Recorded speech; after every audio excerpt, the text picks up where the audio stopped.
Hello everyone, I'm Dan Filgreen, and this is Shell Point Today for the weekend of April 12th, 13th, and 14th. On today's show, we preview the upcoming LifeQuest panel discussion, where the entire LifeQuest team will be on hand to discuss how LifeQuest can help you. But first, this is an incredibly busy weekend for Shell Point, so listen closely as we go through all the key events you need to be aware of. The Veterans Club is meeting Friday morning at 10 a.m. in the Grand Cypress Room. They will welcome a retired Air Force officer from Sanibel who flew B-52s and C-47 gunships in Vietnam. All veterans and their spouses are welcome to this event. Also on Friday, the Apple Group is gathering to talk about iCloud. What exactly is the cloud? How do I use it, and how does it benefit me? Find out at the Apple Group, meeting Friday at 1:30 p.m. in the Oak Room at the Woodlands. All are welcome. Computers are also on the agenda on Saturday, as the Computer College Roundup commences at 10 a.m. in the Grand Cypress Room. All the Computer College instructors will be on hand to discuss the computer classes they offer and gauge what level of instruction is just right for you. You can even pre-register for classes at the event. The Computer College Roundup is Saturday at 10 a.m. in the Grand Cypress Room. Saturday morning, we're also taking a trip to Punta Gorda to watch the War on the Peace, a series of boat races on the Peace River. In this year's Dragon Boat races, Shell Point residents are participating for the first time with their team called the Shell Point Dragonflies. Come cheer them on at this adventurous trip, which begins with court pickup at 7:30 Saturday morning. For more information, call the Island or Woodlands service desks. Saturday also kicks off the Shell Point Quilt Show. Our intrepid quilters have been working on their art for 2 years, and the results speak for themselves. Come see historical quilts, challenge quilts, and other beautiful handmade items. The quilt show takes place in the Social Center all this weekend, and please take note of the times. Saturday from 10 a.m. to 4 p.m., Sunday from 12 noon to 4 p.m., and Monday from 10 a.m. to 2 p.m. Please enjoy the show. From the variety of activities just this weekend, it's clear that Shell Point plans events and programs that offer a little something for everybody. We have events that offer physical wellness, emotional wellness, spiritual wellness, educational wellness, community wellness, and environmental wellness. These 6 dimensions make up our wellness initiative called LifeQuest. Residents have embraced LifeQuest as a way to live a well-rounded life here at Shell Point. And now we're offering an event where the entire LifeQuest team will be in one place, ready for your questions. It's the LifeQuest panel discussion, happening next Friday, April 19th, at 1:15 p.m. in the Social Center on the island. Let's take a look at all the people who are going to be there. Mary Franklin is our wellness manager, and she's been with the LifeQuest team from the very beginning. Melody Desolé is our volunteer coordinator and can place you with the volunteer opportunities that fit your needs. Carol Clark, nurse practitioner, has been involved with medical care for many years. Bev Chandley handles all the trips and outings, as well as the environmental aspects of Shell Point, like kayaks and gardens. Linda Jansen offers support from the Information Systems Department. Dr. Chris Bottolato heads up the counselors and psychologists of behavioral health. Michelle Smith is our fitness supervisor. Inga Bredal supervises activities at all 3 assisted living facilities. Suzanne Zavada plans the monthly events and activities of resort services. Mary Moore offers support from the sales department. Rochelle Chernowski helps to communicate everything about LifeQuest. Terry Kolath manages the educational opportunities in the Shell Point Academy and also oversees the Pavilion Auxiliary. And Dawn Boren oversees all of resident life. Also appearing at this event will be Evelyn Mueller from the Larson Pavilion, Linda Rakos, dietitian with Hospitality Services, Janine Hammond of Resident Support Services, and Sue Stranahan, our Director of Spiritual Services. This whole team will be together in one place, ready to answer your questions about all 6 dimensions of wellness. The LifeQuest panel discussion happens next Friday, April 19th at 1:15 p.m. in the Social Center on the island, and all are welcome. Let's get a full report on all of this weekend's happenings. Then, after your Academy news and menus, stay tuned for our Shell Point TV Week in Review. Welcome to the Happening segment of Shell Point TV. I'm Suzanne Zavada, and I'm here with Melody Desolé, and we're going to go over everything happening this weekend here at Shell Point. We'll start with Friday. Friday will begin at 8:15 with the Stamp Ministry meeting in the Stamp Room on the island, and as always, volunteers are welcome. Then from 8:30 to 11:30, we have a LifeQuest informational booth in the administration courtyard on the island. This is also where you will find our weekly marketplace. Once again, this goes from 8:30 to 11:30. At 9 o'clock, the men's match play tennis group will meet out at the courts at the Woodlands. And also at 9 o'clock, we'll have a game of pickleball out at the pickleball court on the island. At 10 o'clock, canasta will be played in the game room at the Woodlands. And also at 10, we'll have the Veterans Club meeting in the Grand Cypress Room of the Woodlands. At 10:15, the genealogy group will meet in the stable room at the Woodlands. And also at 10:15, we'll have inquiring minds meeting in the Osprey room on the island. Now, Melody, what do we have going on this afternoon? Well, 12:30 brings us to mixed progressive bridge being played in the game room at the Woodlands. At 1 o'clock, we have a diabetes group appointment being held in the social center on the island. And at 1:15, there's two choices: table tennis down in the tunnel in the tarpon room, and the quilters group meeting in the osprey room. At 1:30, golf croquet will be played on the bocce court at the Woodlands. From 1:30 to 3:30, the model train room will be open for tours. At 1:30, the apple group is meeting in the oak room at the Woodlands. And our last activity for 1:30, Vespers is meeting in the community room at the Arbor. Now at 2 o'clock, we have euchre being played in the sable room at the Woodlands. And 2:45 brings us to Vespers in the community room at King's Crown.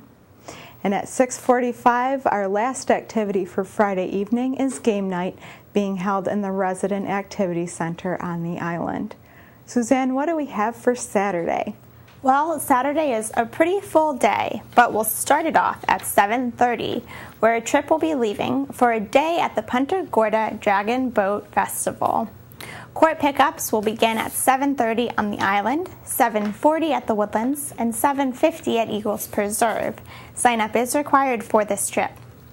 Then at 8 o'clock, we have the Round Robin men's doubles tennis group meeting out at the courts at the Woodlands. And at 9:45, we have duplicate bridge in the Manatee Room on the island. Then from 10 o'clock to 4 o'clock, we have the biannual Shell Point Quilt Show Celebrates Heritage. This will be on display in the social center on the island. Also at 10, we have the Computer College Summer 2013 Roundup. This will be in the Grand Cypress Room at the Woodlands. And finally, at 10 o'clock, we have golf croquet taking place on the bocce court at the Woodlands. At 10:15, the Shell Point Model Yacht Club will meet out at the Garden Apartment Pond on the island. At 1 o'clock, chess will be played in the Library Lounge of the Resident Activity Center. And at 1:15, table tennis will be played in the Tarpon Room, and we'll keep the table out all weekend unless otherwise noted. At 2 o'clock, we have our first showing of our Saturday DVD, and this month it'll be The Three Stooges from 2012, and it'll be played in the Grand Cypress Room at the Woodlands. 2:45, we'll have Introduction to Line Dancing in the Health Club on the island, followed by 3:15, where we'll have Basic Line Dancing, also in the Health Club on the island. At 6:30, Duplicate Bridge will be played in the Manatee Room of the island. And at 7 o'clock, we'll have our second showing of the Saturday DVD, The Three Stooges, once again in the Grand Cypress Room of the Woodlands. Now here's Melody to go over Sunday. Thank you, Suzanne. Well, there's two choices for Christian Life Studies, the first being at 9 o'clock in the game room at the Woodlands, the second being at 9:15 in the Village Church. At 10:15, we have morning worship with Andy Hawkins in the Village Church. It is broadcast live on SPTV Channel 12 if you can't make it out. Now from noon to 4, we have the biannual Shell Point Quilt Show happening in the Social Center on the island. So be sure to go out and support your resident quilters. At 2 o'clock, we have the Mixed Golf League meeting at the Shell Point Golf Course. At 3:15, we have ballroom line dancing for beginners being held in the health club. And at 6:15, we have evening service with Andy Hawkins in the Village Church. Thank you so much for letting me participate this week. It's been a pleasure, and I look forward to seeing residents out and about enjoying all these wonderful activities that these program coordinators work hard to plan for you. Thank you for joining us. Have a wonderful weekend. Menus for your weekend. In the Crystal Room, the Crystal Platter on Friday is battered cod with wedge-cut potatoes and buttered peas. The dinner special is the seafood buffet for $14.95, and the soup is lobster bisque. In the Island Cafe for lunch on Friday, enjoy fish and chips with coleslaw for $6.95. The dinner special is Chef's Choice for $7.95. Dinner specials in the Palm Grill on Friday are calf liver for $14.95 or T-bone steak for $19.95. On Saturday, the Crystal Room is closed.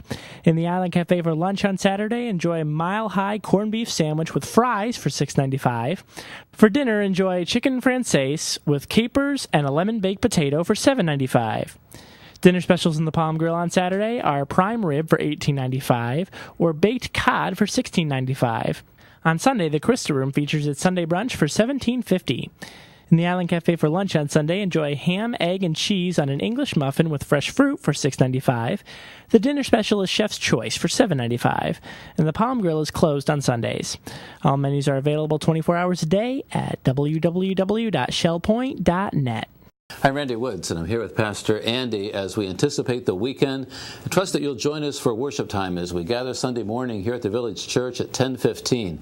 We're continuing in this series of our study in the book of Ephesians. That's right. So, Pastor Andy, we've talked about the Great Society, and this week we're, I believe, moving on to chapter 2. That's correct. Simply amazing. Yes. Well, you know, we talked about the church as being the real great society, and by that we have tried to show from the Scripture that, in fact, God loves the church, and He has a great and high calling for the church and a great destiny for the church, and it's very different than the way the world tends to look at the church. The world tends to demean the church and think little of the church, but God thinks much of the church, and we've recognized that the church is made up of saints, and saints are just ordinary people like you and me, and but they're called to serve an extraordinary God.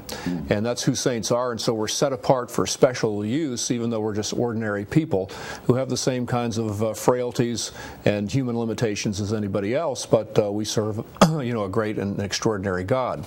Well, when we get to chapter 2 of Ephesians, we find out how people actually become saints. Oh, okay. And it's an extraordinary story because it's one of my favorite sections of Scripture because it contrasts before we actually become Christians compared to how we actually become Christians.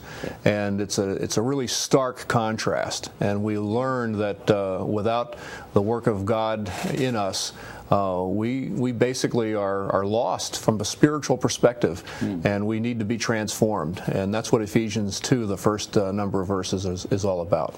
So that's our emphasis Sunday morning, and like I said, continuing the study in the book of Ephesians. That's right. Well, as we share together in worship, obviously we'll be encouraged as the choir sings and share together in singing the hymns, but we also, this time of the year, we welcome a local representative for the Gideon's ministry. That's right. Most of us have seen in our travels and have benefited by the ministry of the Gideons in a hotel or a resort where Bibles have been placed, and the opportunity as well to share in that work through our contributions to support this. So we look forward to hearing an update Sunday That's morning. right. There's something special about that ministry. It seems so simple.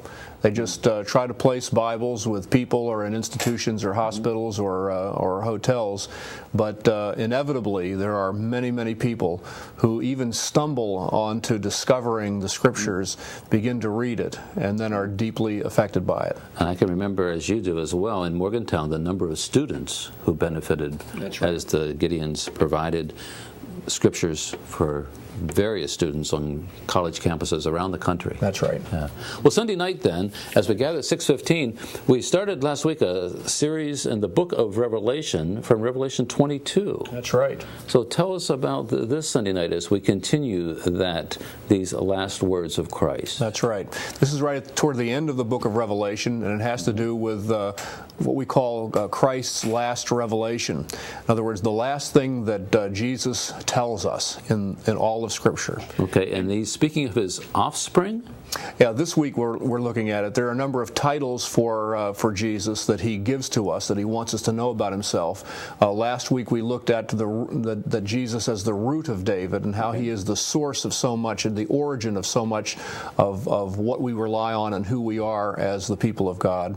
And this week we look at the offspring of David.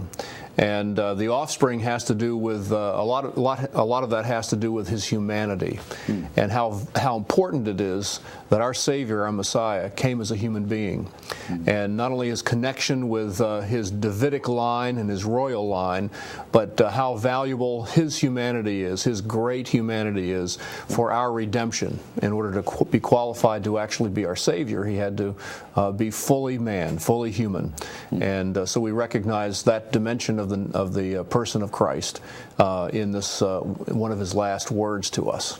Yeah. Well, I know last week as we got started, and again this weekend, that study in the book of Revelation is of interest to so many. Not just because of the prophecy, but as you said, in that person of Christ, all that is represented. Yeah, no, a lot of people get tied up in knots in the book of Revelation trying to understand the flow of events and what the prophecies mean and all those kinds of things. But the most important thing, I think, in the book of Revelation is how Jesus Christ is portrayed. And if the church gets that, a lot of the other details fall into place, and this is one of those occasions. Well, I'll bring my pencil. You bring your pencil and pen, your notes. Let's gather together as we continue in worship Sunday morning and Sunday evening here at the Village Church. We invite you to join us, and if you're not able to be out and participate at the church, certainly tune in to Shell Point TV Channel 12, where you can see the Sunday morning and a live broadcast at 10:15. It's going to be a wonderful weekend. We look forward to our studies of Scripture and time to celebrate and worship together, and invite you to join us as we continue to grow together here at the Village Church. It's time to replay some of the week's best stories from Shell Point TV. We began this week with a visit to the skilled sailors of the Shell Point Model Yacht Club.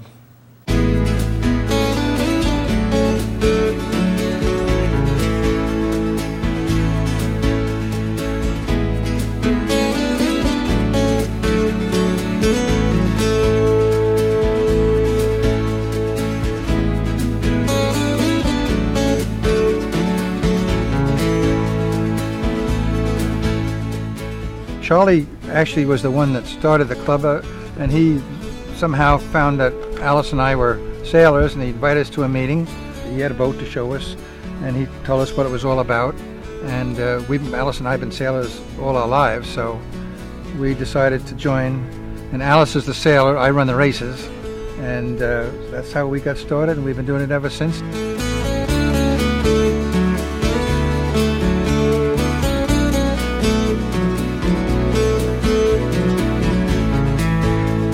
Well, I came to Shell Point a little less than a year ago. I had sailed one of these boats before, but I saw this club, and they're all good sailors, so I decided to join and learn from the competition. This is a Victoria. It's a little over 31 inches long. Has a nice keel on it. I bought this all assembled, so well, this boat is pretty much a stock boat, although I did put in a lighter mast and booms. Most of us have performance sails, and we've changed the mast and the booms to get more speed out of the boat. So you can kind of customize it? You can customize it. Well, I can build a boat easy in a week because I've built about 15 of them so far. A screwdriver, scissors, glue, and follow directions. The directions are very clear, very nice. Now inside the boat you have controls, and this particular arm pulls the sails in and out. And there's a servo that does that. And there's a servo in the back that moves the rudder with this arm that comes back here. So you basically just have two controls. There's one switch for the rudder and one switch for the sails. Both sails move together. So it's not too complicated? Not too complicated. It's the sailing part, and rounding the ducks, that's the complicated part. Good course with the ducks out there. We use them as marks. And you learn very quickly not to hit the duck because the beak holds on to you. when the boat's coming towards you. Left is right and right is left, so that takes a little getting used to. If you were on the boat, naturally you can feel the wind and you know which way to turn, but when they're half a mile down the pond there, you have to kind of guess at it.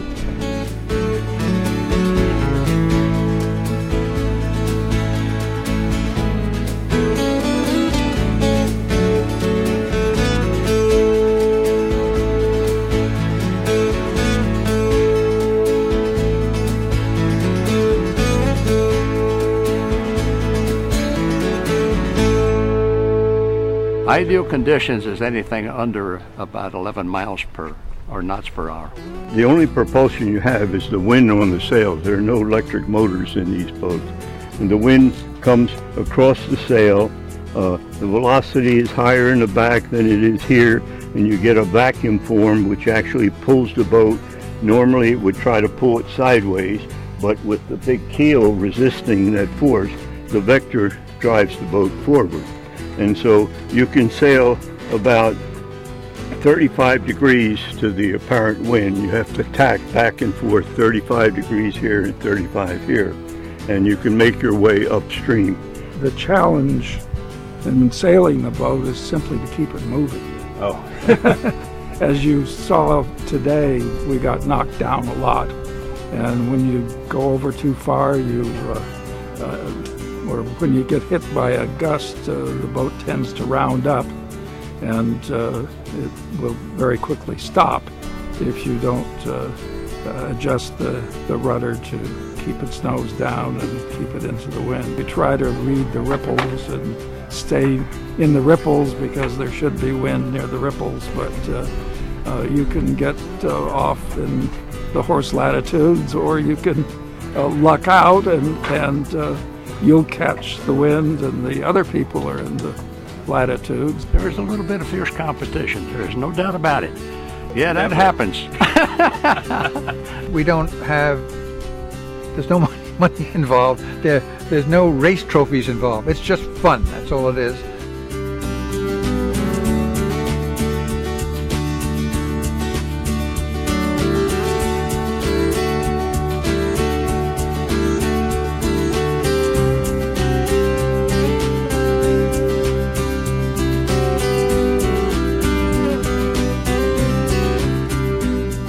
We try and have 5 races a session. And we have 2 classes. Some of our members never owned a boat in their lives before they joined. So and some of them, like Charlie, sailed all his life. Alice and I have been married 60 years.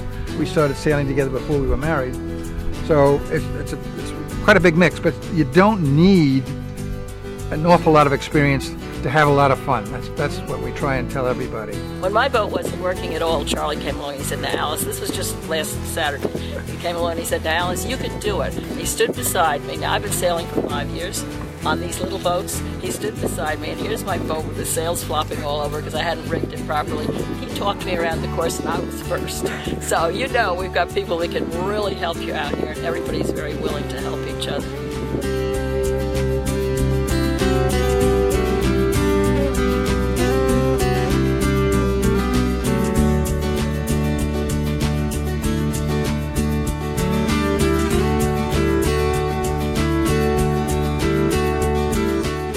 Wednesdays and Saturdays, we start our race at 10:15 and we're over by 11:30. What we would like to have is people come down and just watch us. We have extra boats. We could lend people to just sail around and get the hang of it. And maybe they'll be interested enough to get their own boat. We're informal. We have a lot of fun, and that's what it's all about, really. I think it's a real diversion. It's like any boat. You always can think of something to do to it to make it perform just a little bit better. I've been sailing since I've been 5 years old. To me, it's fun. I enjoy it. When you're sailing, you don't have to worry about anything else. We're a fun club, and we'd like to have more fun people join us. Next week, our Health Connection features an event that discusses varicose veins. Hi, I'm Mary Franklin, talking to you today about an upcoming Health Connection program called Varicose Vein Treatment. And Dr. Michael Karen is here today, too, to talk further about it. And this program will take place on Tuesday, April 16th at 2 p.m. in the Oak Room. You can sign up at either of the service desks if you're interested. Dr. Karen, thanks for being here today. Well, Mary, thank you. I appreciate the opportunity. Can you first start off by telling us a little bit about you and Radiology Regional Centers? Sure, I'd love to. I'm the managing partner of Radiology Regional Center, which is a company that's been in existence for over 35 years. Right. I currently serve as the managing partner. And after my training in St. Louis at Washington University and St. Louis University, I came down here about 29 years ago and was fortunate enough to join some individuals who had some foresight in developing an excellent radiology and interventional radiology practice. Wow. Sounds like you've had a very interesting career. I have. I think that most people are unclear as to what radiology has to offer. And my area of expertise is interventional radiology, as is several of my other partners. Right. And that aspect has changed considerably over the years. One other thing that I know has changed considerably is the treatment of varicose veins. It's nothing to be scared of these days, right? That's correct. In the past, and even to some extent nowadays, physicians and patients feel that varicose veins are a cosmetic issue, and that's far from the truth. We tend to get varicose veins as we get older, and sometimes our legs get a little more tired or achy at times, and we consider that's just a normal progression of aging. Right. And that's untrue. Okay. So varicose veins is a functional problem that can have serious consequences if not taken care of. Now, how do you know when you should seek treatment? I mean, we all look down at our legs. You know, for me, after a long run, I'll look behind my knee and I can see one kind of popping out. When do you know you need to seek treatment? Well, a prominent vein in and of itself does not necessarily mean that it's a varicose vein. Okay. I'm sure we've all seen individuals who are weightlifters or very athletic, and their veins tend to be a little more obvious than somebody who's more sedentary. But varicose veins, I don't think are that difficult to recognize. They can range from things as big as a garden hose on your leg to spider veins and telangiectasia, which are much smaller components of vein disease. I think that most of us see our parents, older sisters or siblings with varicose veins, and we have some concern that we may develop those. Right. They tend to run in families. Okay, so it is hereditary. It is. Okay. It can also be related to occupation. Certain types of surgical procedures may exacerbate varicose veins. Okay. It's very difficult to tell a person yours are due to one particular thing. Okay, all right. Tell me a little bit more about the treatment options that are out there. Well, in the past, we've all heard of vein stripping. That was a surgical procedure that was performed under general anesthesia and required hospitalization and normally a fairly lengthy recuperative period. Okay. About 10 to 15 years ago, an interventional radiologist had done a lot of work up in New York and developed a way to not strip the veins, but to close those veins and cause the same sort of effect as stripping. It could be done under a local anesthetic using either a radiofrequency device or a laser device, and it has actually had better results than vein stripping did. Wow. That's great. It's nice to know that they have progressed over the years. Now, one of the things, after you give a lot of detail about the differences and treatment options for varicose vein, you're actually going to complete free vein screening. Tell me a little bit about that. What should people wear if they want to have the vein screening at the end of your session, and how long? What should they expect? Well, there's a few things that we're going to try to accomplish. It may be similar to a dermatologist who his specialty or her specialty is to visually assess a skin problem. It's not uncommon for us to be able to assess this visually, but the vein screening, which will be free, takes about 10 minutes. Okay. And we can determine the severity of the vein disease, or at least get some idea as to how severe it is, and also talk to the patient about the cause, the potential forms of treatment, and what could develop if they decide not to have this done. Okay. So as far as what they should wear, probably short shorts are the best thing that they can wear. All right. And if we determine that they do have varicose veins, what we're really looking for is incompetence in the valves of the veins that these drain into. Right. And that would be assessed through an ultrasound study done at a later date. Okay. Well, this is going to be a very informative session that I think we all have a lot of questions about, because I think many of us deal with this issue. Varicose vein treatment. It's going to take place once again Tuesday, April 16th at 2 p.m. in the Oak Room. And if you would like to sign up, do so at either service desk. I'm Mary Franklin along with Dr. Karen. Thanks for being here today, and you have a happy and healthy day. Brian Gainey offered this tech tip about computer networks.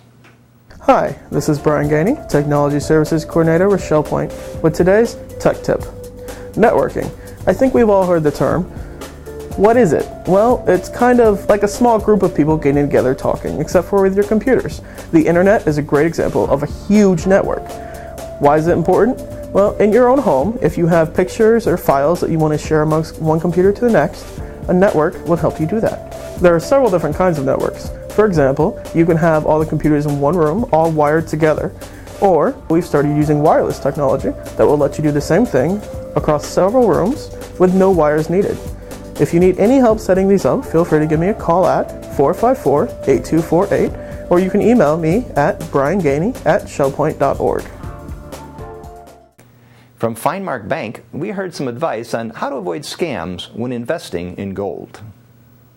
The rising price of gold is drawing some sneaky con artists out of the woodwork. Hello, I'm Tiffany Williams. In today's Finemark Minute, we're talking about gold scams. Unfortunately, I've heard several stories lately about people getting conned into turning over their hard-earned money for overpriced gold coins and coins that will not appreciate in value. The scam artists often use high-pressure tactics to get people to buy coins they generally would not be buying. Unfortunately, the gold industry in this country is not regulated, so gold dealers do not have to disclose their markups and the melt values of the coins they sell. There are many gold companies currently being investigated for misleading tactics and selling overpriced coins. It's very important to protect yourself before you get ripped off by these scammers. One way you can do that is by doing your due diligence and relying on trade groups. The Industry Council for Tangible Assets and the Professional Numismatics Guild are two leading gold coin groups. They can be helpful when it comes to weeding out some of the unsavory dealers. The U.S. government minted coins come with guaranteed purity, weight, and content certification. It is recommended that you go through a certified dealer and not a private party where counterfeits may be more prevalent. There are never any guarantees, and it's always buyer beware. If you have any questions or concerns, you can always stop by our office on the island and we'll try and help you. Or give us a call at 461-5999. With today's Finemark Minute, I'm Tiffany Williams. Terry Kolath introduced us to the hardworking volunteers at the Echo Farm in North Fort Myers. Hi, I'm Terry Kolath, and I'm outdoors at the lagoon on the island talking with Dick Gallagher of Periwinkle, and we're talking about something that happens outdoors in North Fort Myers, and it is so interesting that it's going to take a number of us to tell you about it. We're talking about ECHO. Thanks for joining me, Dick. ECHO stands for Educational Concerns for Hunger Organization. It's, as she said, located in North Fort Myers. Every Wednesday morning there's a group of us that leave here at 7:15 in the morning approximately, and we carpool out to ECHO, and when we get there we're gophers. We do just about what the facilities people or the farm people would like to have us do. Dick, give us a little idea about some of the things you gophers do. What's something you've done in the past at ECHO? Well, I tell you, Roger over here and I, 2 weeks ago, we were crawling around on our hands and knees on the bathroom floor, replacing the hold-down bracket that holds the toilet to the floor. I have spent time crawling around underneath chicken houses, putting in wire so that the raccoons wouldn't eat the legs off the chickens. I've been up pine trees cutting limbs off. That's one of the first jobs I had out there 13 years ago. So it's you can find yourself doing almost anything. Now, what brought you to Echo? Actually, Dick and Tom recruited me. I work in the wood shop, and as soon as I showed up, they said, "You want to come to Echo?" Tell us some of the things you've done there. Well, I've only actually been there twice, and we built some tables, and then I helped crawl around the floor to fix the toilet. So a lot of this emanates from the camaraderie in the workshop, in the wood shop here at Shell Point, doesn't it? The wood shop is where I originally got recruited, and we do use that as a basis of operation. It seems that you probably have a lot of experience in that wood shop. That comes in handy for an organization with so many needs. Tremendous. As you get around and talk to Tom, he'll tell you about some of the stuff that we've built for Echo, and the proceeds have gone back to Echo too. We had a project going on for the last 2 or 3 years that emanated from a mahogany tree that was grown out at Echo, planted originally by the founder of Echo, Dr. Martin Price, when he first got there. And that tree grew from a seedling in a little tin can up to a tree that was 7.5 feet in circumference. That tree came partially down during the hurricane in 2004. They slabbed up the wood from that tree and just put it away, stored it in a barn. Dick and I saw that wood, and it was rough. You couldn't really tell what it was. We decided to bring some back to the wood shop and plane it and see what it was. Well, it turned out to be absolutely beautiful. So Dick and I got the idea of building originally some tables and benches and that sort of thing. We built 15 from that particular tree and started selling them at the Shell Point Craft Show and the Art Show primarily. We even put one in the gift shop at one time. And built other objects as time went on, and later on other people in the wood shop got involved and built all kinds of things out of that same tree and sold them, and all that money has gone back to Echo. We still have some objects out in their bookstore made from that tree that they sell, and we've donated them. But we've actually, hundreds of hours have gone into that project, and we've returned almost $6,000 to Echo from that. In addition to that, we take on other projects simply for Echo directly in the wood shop. We've built tables and cabinets and a myriad of things, and so that's another aspect of volunteering for Echo. Well, I've been involved principally in the tool room and the hardware store out there, trying to maintain it and straighten it out. Yeah, but one thing incidental to that tree, that beautiful mahogany, African mahogany, I inherited the scraps from their projects and made birds out of them. And those birds are sold in the gift shop out there. So that's another aspect of that precious tree that came down out there. Dick Gallagher recruited me, came over before I was even unpacked, and asked me if I'd like to work over there. I'm a builder by trade, retired of course, and I thought, boy, this sounds just down my line. So we've been going over there ever since, and getting a lot of involvement in a lot of different things. It's a great time. We have a good time doing it, and it's for a wonderful purpose. Both Dick and Tom recruited me to come out as well. And I've been here for about 4 years, and in the last 2 years I've been volunteering at Echo. And I would concur and second this great group of guys. I enjoy just traveling together and dedicating half a day a week out there. And anything we're asked to do, we do.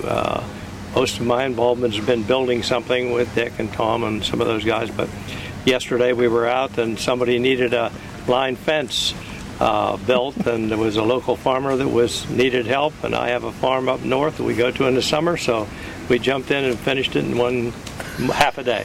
It must have been he like was delighted, and I was too. Angels coming out of heaven. You've got it. what we do, our time really saves them a lot of money because they would have to pay other people to do it. And so we use the skills that God has given us to help out at the farm. And we do some interesting jobs, as Kyle and I did about a week ago.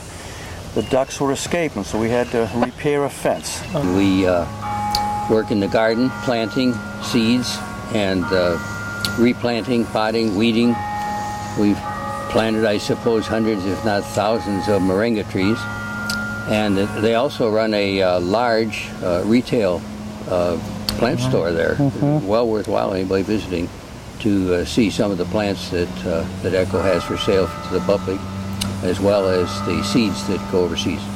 Well, I've been out there since 2006 in the wintertime. We go home to Michigan in the summer, but we've enjoyed it. If you do come out, don't bring good clean clothes. You get them like this when you whitewash all of the plastic fences around there and take the slime off with chlorine. But there's many interesting jobs, great rewarding, and we have a wonderful time, just camaraderie going and coming. It's about a half-an-hour trip almost going out there and coming back. We stop maybe to one of the little cheap restaurants, and we have a good time with the group. Yes, I've been involved since about 9 years ago, and been very satisfied with all the many things I was able to do and help with all the rest of these fellas that are so handy with mechanical things. But over and above that, which is important because that's what keeps it going, we have 50 acres of land, and we're not farmers, but we are growing seeds and things to the glory of God to enhance the hunger and the lifestyles of people in the third world country. So that is one of our major efforts in the overall program. I think that knowing there is a further purpose in addition to being able to actually nail something down or fix things or, do what's needed on any given day, to know that you're helping to contribute to an organization who gives seeds and knowledge throughout the world instead of just money. That must be a precious gift. That is very true what you're saying. We have developed methods for the people to grow 24% more rice on the same plot of land that they have now. I guess you can tell that there's a lot going on at ECHO. But one of the things we're here to talk about today is we need to have a lot more going on at ECHO. We're looking for some volunteers. We're looking for volunteers out there, and it's been mentioned here a couple of times is that some people got recruited in the wood shop by me, and originally I got recruited in the wood shop 13 years ago by Stan Arnson, who has passed away. I might talk about a lot of the people that have passed on before us. Paul Josephson and Stan recruited me, and the shirt that I'm wearing belonged to Stan originally. It's a little raggy now, but after he passed away, his wife said, "You wear it," and I wear it proudly. Yeah. Let's make sure that there's somebody that Dick Gallagher can pass this shirt on to. If you're interested, give Dick Gallagher a call or give me a call, and I'll remind you were going to call Dick Gallagher. This is Terry Colette with some wonderful guys.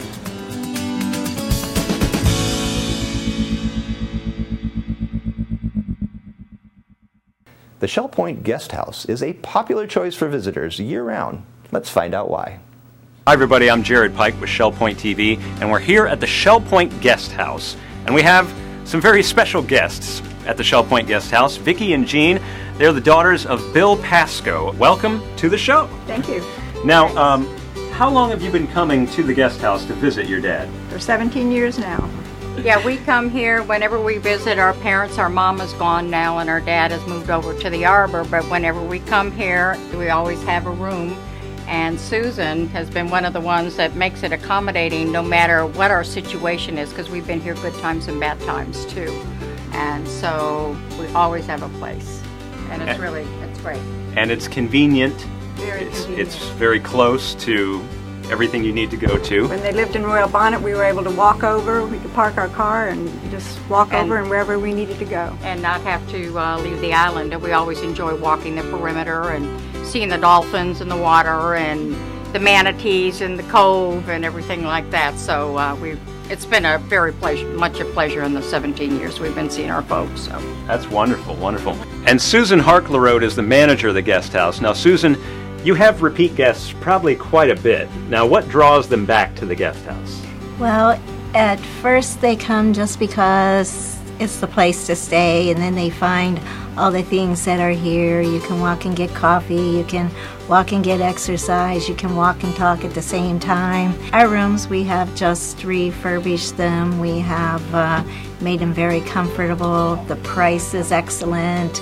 People are very comfortable here because they feel safe. The rooms are very clean. Repeat guests is just like family coming to visit me along with their parents, you know. But it's just all one big package where you got your vacation, you got to see the parents, you got to have fun, you get to eat, you know. And it's nice in the morning you get up and you can walk over to the coffee shop and have coffee and a breakfast. You don't have and to... they have good breakfast. They have really good food. So That's wonderful. It's been nice. It's been very pleasant to come here. So as we've seen, people come to the guest house for all sorts of reasons, whether they're visiting Shell Point or visiting Sanibel or just need a place to stay. Here's another story. This is Maria Dispensa. She works in the Hospitality Services Department. And Maria lives on Sanibel, and your mom was coming to visit you. Why don't you tell that story? Sure. My mom lives in Kissimmee, so when she comes down, she usually spends overnight at our house because it's quite a ride. It takes her about 4 hours to get to me. And this particular visit, she wanted to come, and I said, Mom, I have guests, house guests from up north, and have a small place, only one guest room. Then I suggested to her that I could get her a room here at the guest house since I'm an employee at a discount. So she said, well, okay.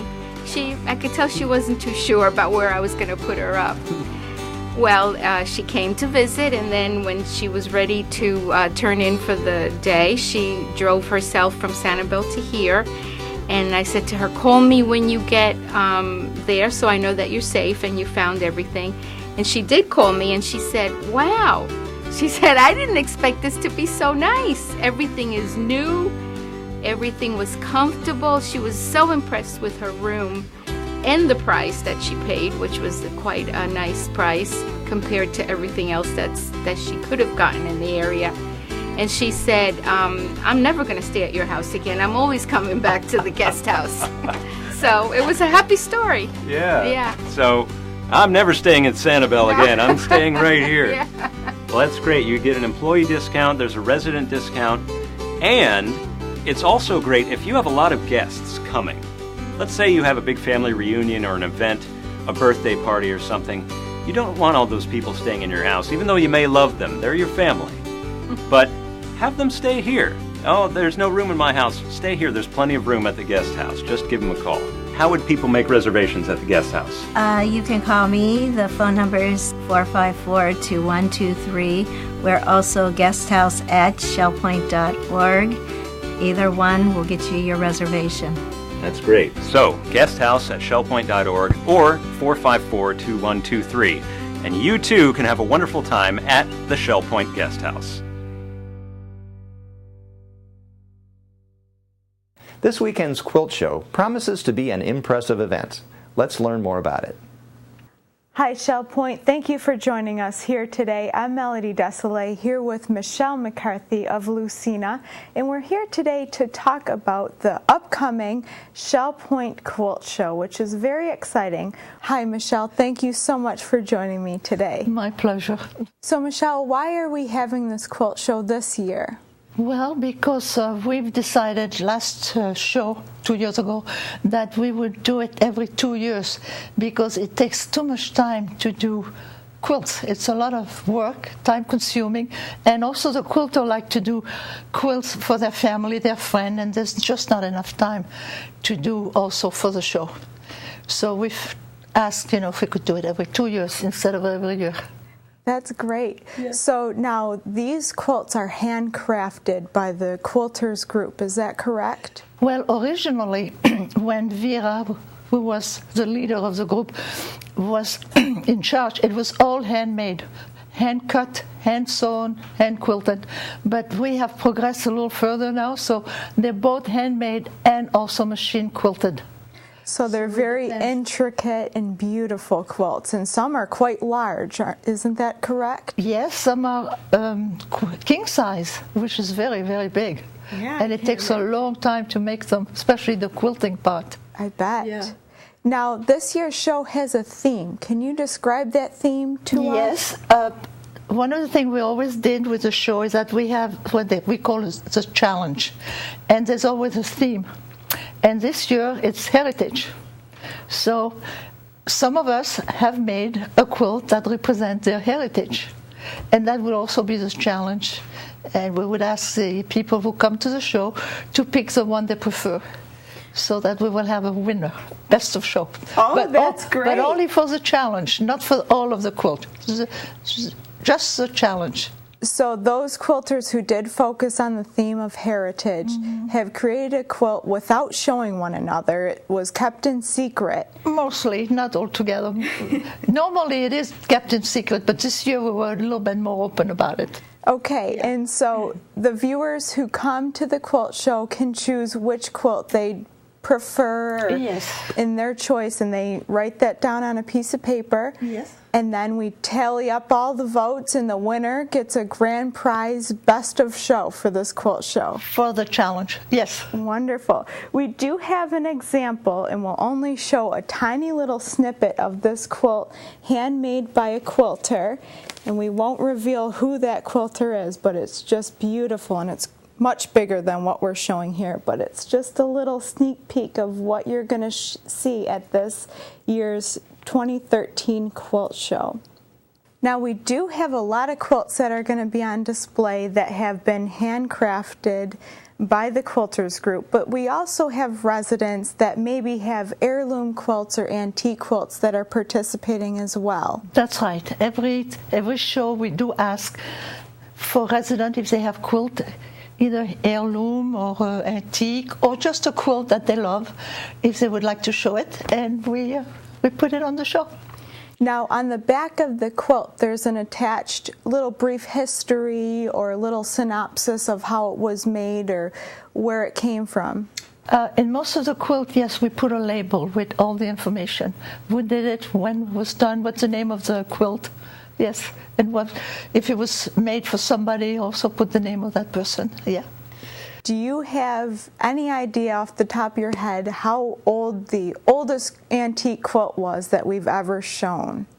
I know this year I was told that there was one that was from 1800 something, but I haven't seen it, so I don't know. Yeah. How exciting. Yeah. But a lot of them are from the 30s. So that being said, we ask that no one actually touches the quilt. We have people on staff to make sure that they can show the quilt, but that they wear the white gloves. And that's right. We ask we that have no white one glove touches. ladies all over and sign everywhere. Don't touch the quilt, don't touch the quilt. Because of the history and the importance especially it is to the ones that are on families. loan to us, we want to be extra careful. Yeah. Some of them are very fragile. I believe it. Yes. Coming from the 1800s? Well, I think there's one like that. But even later, like the 30s, a lot of the quilts were made with leftover fabric from children's clothes. Wow. Yeah, so those are very pretty. So it means a lot to the person who created it, and also the family that it was passed down to. And also these newer quilts that have been created, these are rich in history, although they're modern. That's right, yeah. The show will be at the Social Center. It will start on Saturday, April 13, at 10 o'clock to 4 o'clock. It will also be on Sunday from 12 o'clock to 4 o'clock, and Monday from 10 o'clock to 2 o'clock. So we have varying times on each day, which allows people the opportunity to come in and see it. Maybe if they couldn't make it on Saturday or Sunday, to certainly do it on Monday. That's right. So it includes a weekday and the weekend. So it's a perfect mixture. Yes. Well, I am very much looking forward to this upcoming quilt show. Residents and guests, we invite you to come out to the biannual quilt show located in the Social Center on the island. It's April 13th through the 15th. Saturday is going to be 10 to 4 p.m. Sunday is going to be noon to 4, and Monday is going to be 10 to 2. We hope to see you out and about and support your resident quilters, and also vote on the Viewer's Choice Challenge. Thank you for joining us today. We're glad you joined us for today's show. Tune in next week for more stories and news from around your community. Until then, this is Shell Point Today for the weekend of April 12th, 13th, and 14th. I'm Dan Filgreen, and from all of us here at Shell Point TV, we hope you have a great weekend, and we'll see you back here on Monday.